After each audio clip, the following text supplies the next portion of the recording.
Actually, it just occurred to me why you've never done that before up until like the last few years. Yeah. ADA MP1. True. Oh, so true. I think that might be the culprit right there. Because as all the magazines promised back then. Yep. Once you have this, your search is over. True tube tone. True tube. Nothing but class. Ah, I wish I still had mine. Yeah, I wish I would have bought yours. I know, that would have been cool. Wonder where that went. I don't know. Somebody somewhere is sitting in his mom's basement, just like, oh. Like it showed up and they're either like had been chasing one down for years, and just like they plugged it in and went, oh. Yeah. Or else they're like, I found it. It's yeah. the best. I think it probably went something like this. They like got it home, plugged it in. They're like, huh. And then they just shot themselves because one way or another their search was over. Right. Not sure what that means. Man, back in the day, I remember getting mine at home being like, yes. Yeah, right? This is so awesome. Because back then it was awesome. Yeah, you didn't really realize. This is such a strange ending to this video. Right. Where we're doing like a legit like pedal comparison, and then we end up just shitting all over the ADA MP1. Whatever. But for like playing at a low, I remember like playing at bedroom volumes. I dusted mine off like when I still had it a couple years back. I hadn't had it plugged in later for probably close to 10 years. Oh yeah. And I remember thinking like I totally see at the time why I dug it, like, everything going on at the time in the music, and then like just sitting at a low volume practicing, you had all the sustain and great shredding stuff. But it was like then I remember like gigging with it and getting it loud, and it was just like you'd always get that. You know, that realization of like some things sound better loud, some things sound better quiet. And you also had that super rad chorus. Oh yeah, which sounded more like a phase. Yeah, it was really kind of awkward. I remember a friend of mine loaned me his for a while, and I'm like, and it was like the first like 10 minutes I was like, oh my god, this is awesome. And then the more I messed with it, I was like, this is totally useless. I can remember getting the ADA like newsletter that would come every month or something, and was it just like naked pictures of Nuno Bettencourt? Yeah, right. Paul Gilbert. Oh yeah, he used that too, didn't he?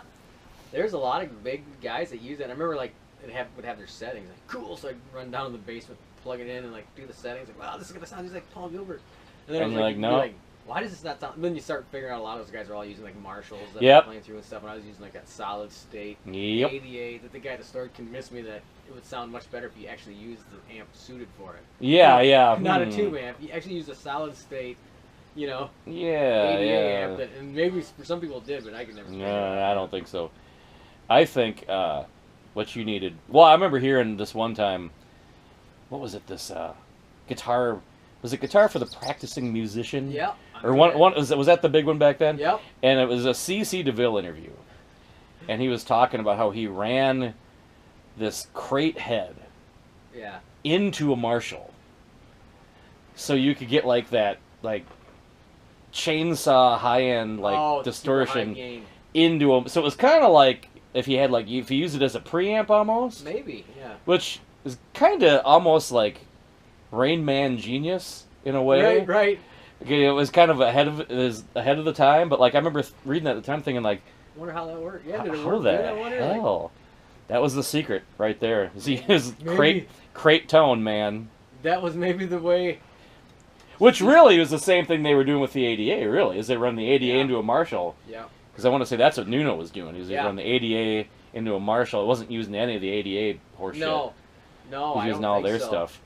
I can remember seeing the Extreme on like Letterman or something. Yeah. And I remember he had a really cool tone, and I remember like, wow, that's cool. Like, I remember seeing the ADA, and it was like, because every time the camera would go by, I tried to like see what the settings were. Yeah. All the digital readouts. Yeah, it all lit up too. You know? Yeah. I was just like trying to see what it all was. Like, what is that? How can you see how, you know?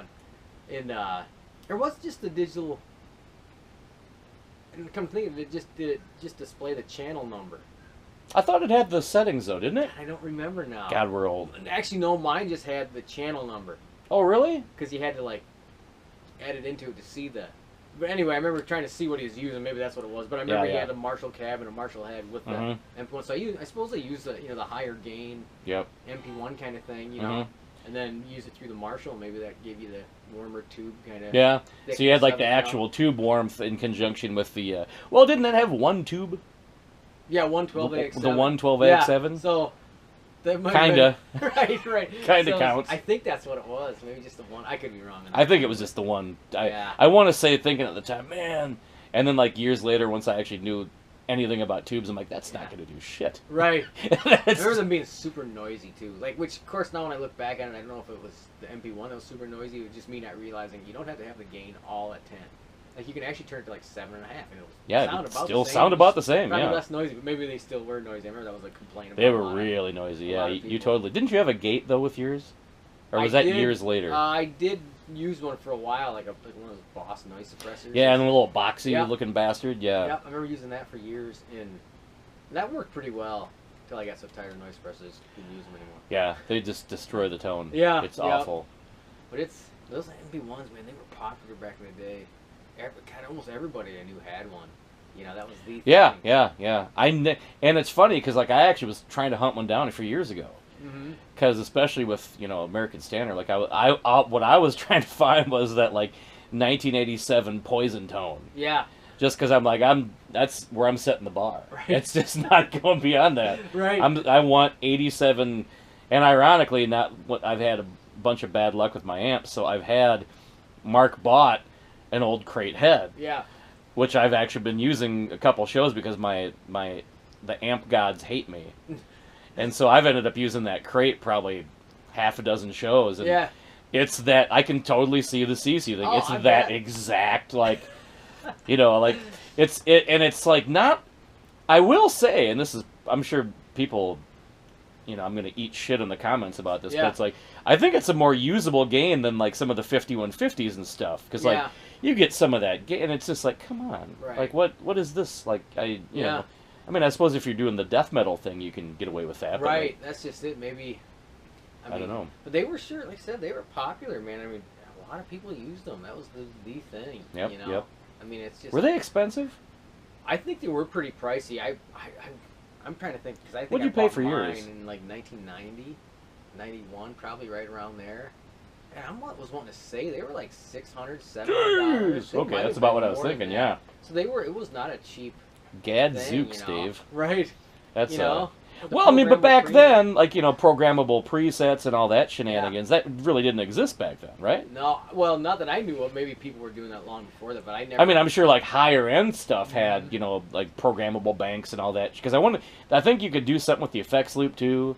Yeah. Where you could like kick on and off the loop or blah blah blah blah blah. So like certain, I don't know. I never messed that much with one, but. Right. I know that they for the time were fairly innovative. It's one of those things that maybe some people are still using them, and I really think if you used I actually remember taking my MP1 and playing it through this little tube practice amp I had. It was some kind of a crate. It was actually a decent little practice amp. I know which one you're talking about. Yeah, and I remember plugging into my MP1 through that, and remember thinking how great it sounded. Yeah. And I remember thinking like, wow, that sounded really, really good. And I remember for a lot of times at home using the MP1 through this little practice amp, and always wishing I had a bigger amp that sounded like that. Because it sounded better than the whole power amp and the 412, or it was the 212 cabs, and all that stuff that I had with it. It was like, man, this thing sounded great. So I'm sure, there's people out there using those things, playing through the right amp, and they probably sound great for that really. They had that really kind of high gain sound, but really clean sounding, like. So I'm sure people do it. In fact, I remember playing with the band, one of the first bands I played with that actually recorded, and I remember using for the album, miking out amps and using the MP1 through this little crate amp, mic'd out. It just sounded better than the big. The whole thing, and it was like, wow, that sounds really great, So it's. And I remember when I got mine. I was thinking, like, I'd love to get that Paul Gilbert tone. I never could quite get it for all these different reasons. Then when I ended up started using the tri-axis and thinking, like, man, I want to try to get that Petrucci tone. It's funny with the tri-axis, I never quite got the Petrucci tone because it's just like superhuman. Yeah, it's just not But I ended possible. up getting the Paul Gilbert tone. With the tri-axis? yeah. Which, It was kind of funny, but... That's interesting. In some ways, the tri-axis was just probably a more, I don't know, I guess depending who you ask, maybe a better, more versatile... MP1? Yeah, because I'm sure that's kind of why they came out, to compete with how popular those were. Rack mount programmable preamp, That was more Marshall did one too, if I remember right. I think they did. They had a rack mount one from that era that I always thought would be kind of cool. I'm guessing it was just same setup as the other stuff, just probably what is it, like 2 or 3 tubes in the front end? I don't really know. I don't know much about it. Or maybe they just had the one tube too and just said, fuck it. Yeah, maybe. I remember that Marshall being around, people having some of those too. That was kind of the same. And those are supposed to be really good. Yeah. So I bet a lot of those programmable preamps were... But realistically, though, I mean, that's one of those things where if you had an ADA and a Marshall, probably 90% of the people would go, oh, the Marshall's better, just because it says Marshall. I think that's part of it, too. It might have the same guts, and, you know, you never know. We'll see if that could be another video. If I yeah, that's right. MP1, and if we found a Marshall, we could A-B them and really find the truth. and see the truth. Finally know after all these years what people have been dying to find out. Yep, bring that. There's an enormous crowd out there just waiting. No, I always wondered, what sounded better, the ADA or the... Yeah, there's those three guys. Yeah, and I know they had an ADA MP2. Do you remember that? No. Oh yeah, they had the MP2, and I remember the big thing was, and all the magazines were advertising low noise, and I'm not so sure that it didn't have a built-in noise suppressor. Oh. So that maybe leads me to believe that maybe those things were naturally noisy no matter what you did with them. But I think so. Yeah. Yeah, there was an MP2, but I think that was out then probably by like 93, 94, and by then. Well, grunge had killed anything metal by that point anyway. So that thing was over. All anybody wanted was a fucking fuzz face at that point. Which now when I look back on it, I know, it'd be pretty sweet. Like, man, maybe they were right all along. Yeah, it's like if all you needed for gear back then was you had like a big muff and a flannel shirt. A flannel shirt, yes. And you were like, I'm in a band. Yeah, those, and that was it. Those that were was called. Yeah, what were I don't know. I don't know. I'm not cool enough. I'm not nearly cool enough. It. I think, but yeah, I think that's a good place to cut. Awesome. Cool.